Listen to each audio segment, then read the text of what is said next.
Dans cette mise à jour critique, Scott Ritter découvre les impacts dévastateurs des avancées militaires russes en Ukraine. Des frappes d'artillerie incessantes sur Zaporijia, à l'encerclement des troupes ukrainiennes à Donetsk, la supériorité stratégique de la Russie devient impossible à nier.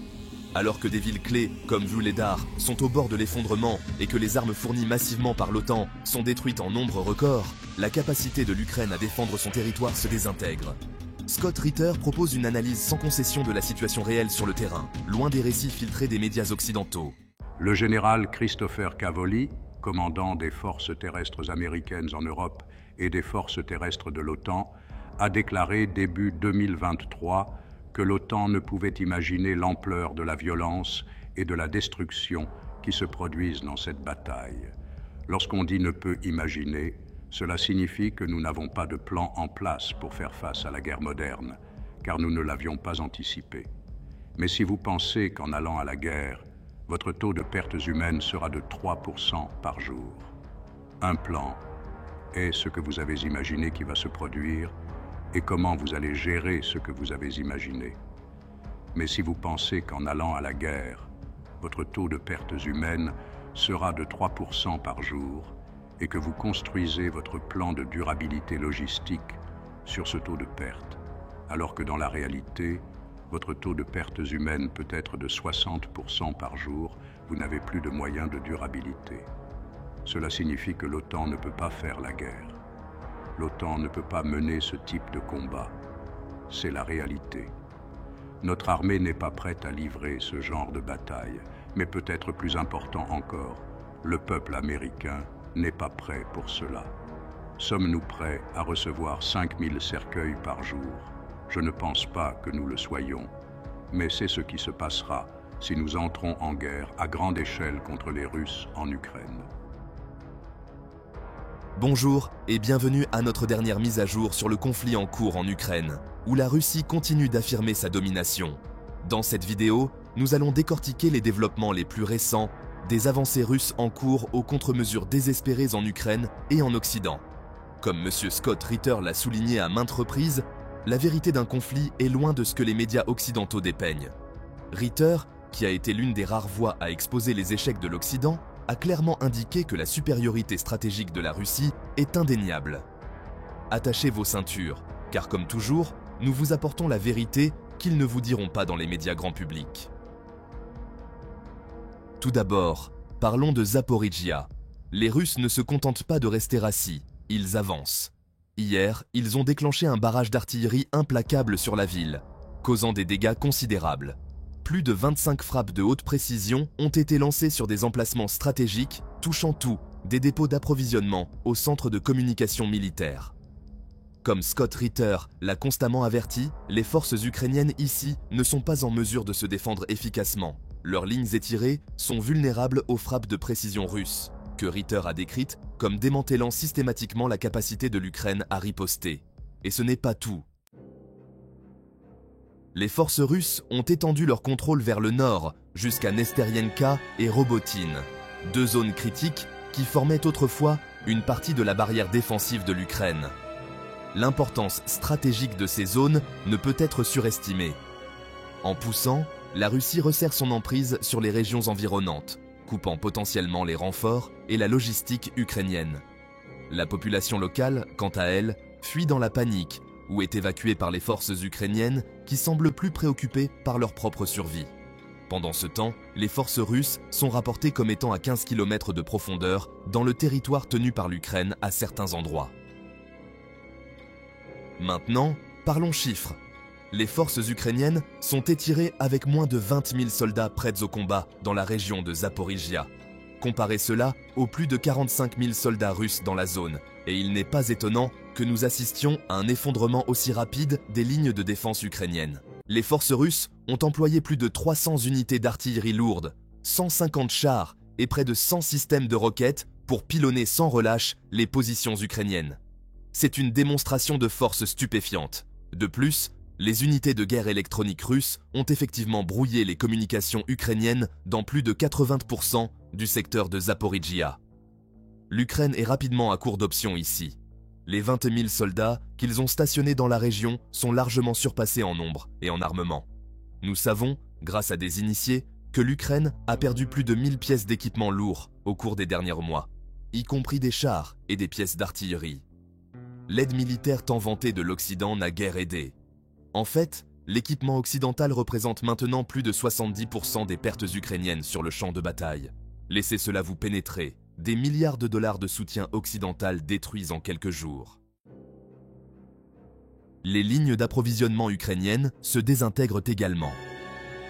Au cours des 2 dernières semaines seulement, plus de 150 camions d'approvisionnement ukrainiens ont été détruits, perturbant le flux de nourriture, de carburant et de munitions.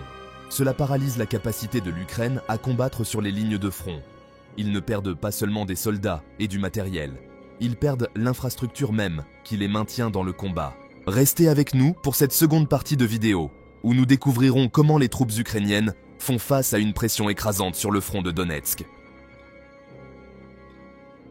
Leur résilience et leur détermination à défendre leur territoire, malgré des pertes tragiques, illustrent le coût humain de ce conflit. Nous détaillerons les raisons qui expliquent les pertes catastrophiques sur le terrain. Mais pour l'instant, dirigeons-nous vers le sud, où la bataille pour Donetsk fait rage. Ensuite, nous nous tournons vers le front sud, où les forces russes ont régulièrement progressé à Donetsk. À Donetsk, les Russes ont progressivement étendu leur contrôle vers l'ouest en direction de Staromlenivka. Comme Scott Ritter l'a observé, c'est un excellent exemple de la stratégie russe d'usure de l'ennemi. Ritter a souligné l'importance de contrôler la logistique et les routes d'approvisionnement, et c'est exactement ce que font les Russes ici. Cela peut ne pas sembler un grand bond en avant à première vue, mais ces petites avancées régulières représentent un resserrement stratégique du nœud coulant autour des forces ukrainiennes.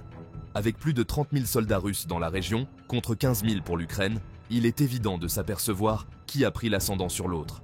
Ce n'est pas un mouvement aléatoire, c'est une brillance tactique.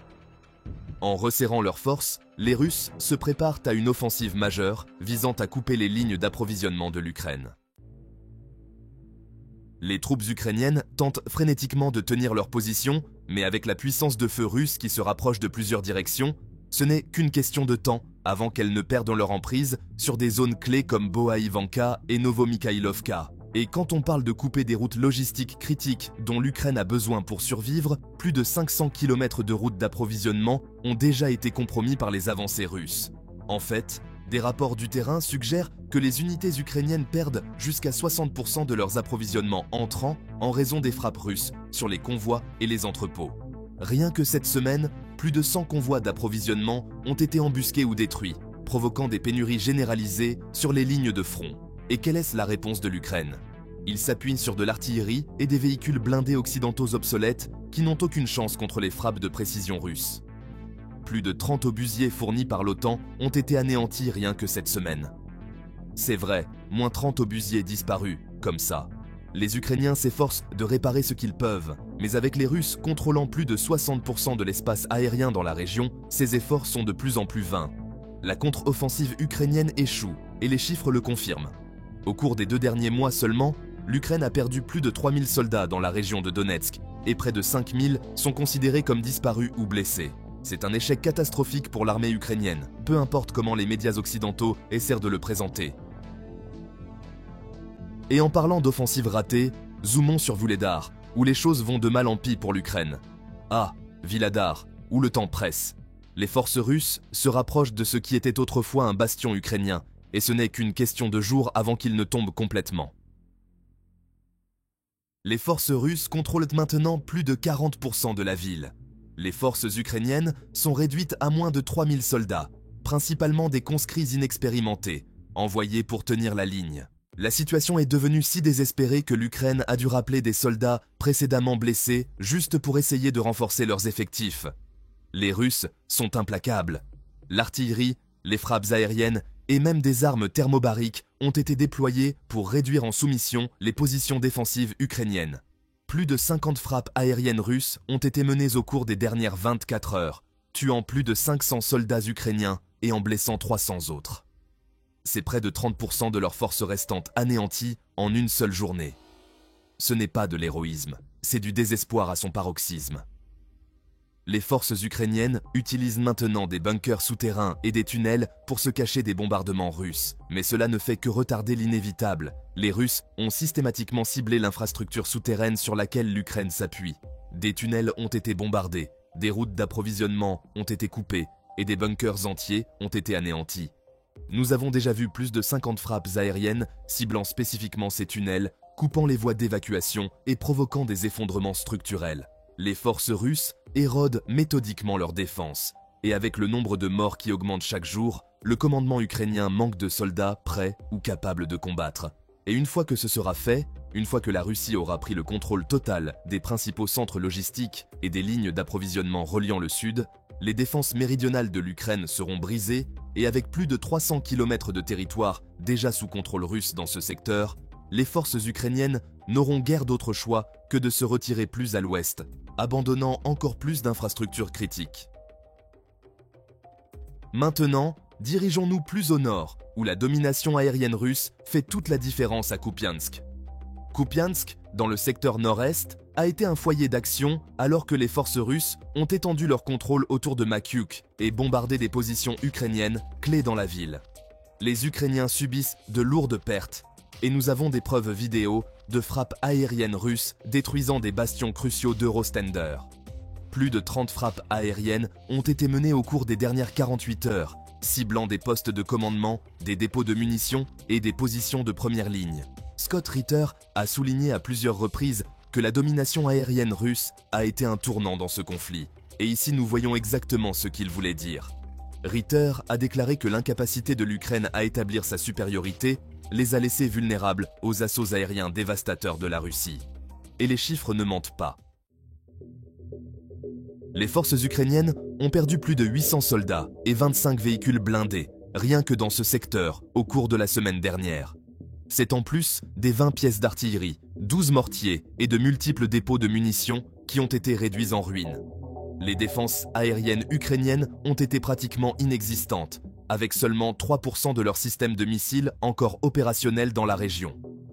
Les drones et les avions russes dominent le ciel, s'assurant qu'aucune position défensive n'est sûre longtemps. Le bilan total des morts ukrainiens à Kupiansk seul a atteint plus de 1200 au cours de la semaine dernière. C'est une réduction de 10% des forces ukrainiennes dans cette zone en seulement 7 jours. Pendant ce temps, les forces russes continuent de renforcer leur position, avec plus de 500 km de territoire ukrainien maintenant sous leur contrôle dans le nord-est. Il ne s'agit pas seulement de capturer du terrain, il s'agit de démoraliser l'ennemi, et l'Ukraine perd des soldats à un rythme qu'elle ne peut tout simplement pas soutenir.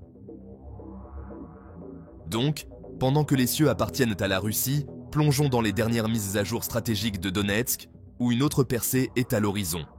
Revenant à Donetsk, nous assistons à un autre coup de maître stratégique de la Russie. Les forces russes ont réussi à avancer au-delà du chemin de fer, près de Volhynia, et ont saisi des positions défensives critiques dans le nord autour de Kryvyi-Rih, Krasnoyarsk et Vokrieli. Plus de 5000 soldats ukrainiens sont maintenant effectivement encerclés, sans voie claire pour le renforcement ou la retraite. Et les forces ukrainiennes, autrefois bien retranchées, sont maintenant exposées de tous côtés. Le commandement ukrainien a déjà commencé à déplacer l'artillerie et les unités blindées loin de la ligne de front, sachant pertinemment que tout engagement supplémentaire pourrait conduire à des pertes catastrophiques. Nous parlons de batteries d'artillerie et de près de 50 véhicules blindés qui ont été forcés de se retirer, laissant leur infanterie isolée et vulnérable. Le filet se resserre. L'artillerie russe a pilonné ces zones, coupant quelques routes d'évacuation ukrainiennes, tandis que les forces terrestres russes resserrent l'étau. La question n'est plus de savoir si l'Ukraine peut tenir, elle ne le peut pas. La question est de savoir combien de soldats l'Ukraine perdra avant d'être forcée de céder complètement ses positions. Le leadership ukrainien fait face à des choix impossibles, risquer l'anéantissement total ou se retirer une fois de plus. En parlant de désespoir, changeons de sujet pour nous tourner vers Washington, où les États-Unis continuent de déverser de l'argent dans un conflit qu'ils ne semblent pas pouvoir gagner. Ah oui, le grand sauveur occidental déverse des milliards de dollars des contribuables en Ukraine, seulement pour voir tout s'effondrer. Rien que la semaine dernière, Biden a annoncé un nouveau paquet d'aide de 8 milliards de dollars, s'ajoutant aux 113 milliards déjà envoyés. Mais qu'y a-t-il à montrer ? plus de 70% des armes fournies par les États-Unis ont été détruites ou capturées par les forces russes, et l'Ukraine continue de perdre du terrain, plus de 2000 km² au cours des 3 derniers mois seulement. Pendant que l'Occident brûle de l'argent, la Russie solidifie ses alliances avec 30 000 troupes russes et biélorusses prêtes à défendre leurs frontières. Et la Chine et le Brésil restant fermes aux côtés de Moscou, les tentatives de l'Occident pour isoler la Russie échouent lamentablement. Comme le souligne Scott Ritter, ce conflit modifie l'équilibre des pouvoirs mondiaux, la Russie gagne du terrain, tandis que l'Ukraine et l'Occident prennent du retard. Comme l'a dit Ritter, ce n'est pas seulement une guerre, c'est une nouvelle réalité mondiale.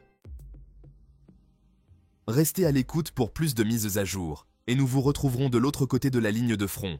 Merci d'avoir suivi cette mise à jour. Restez forts, restez informés, et comme toujours, nous vous verrons de l'autre côté de la ligne de front.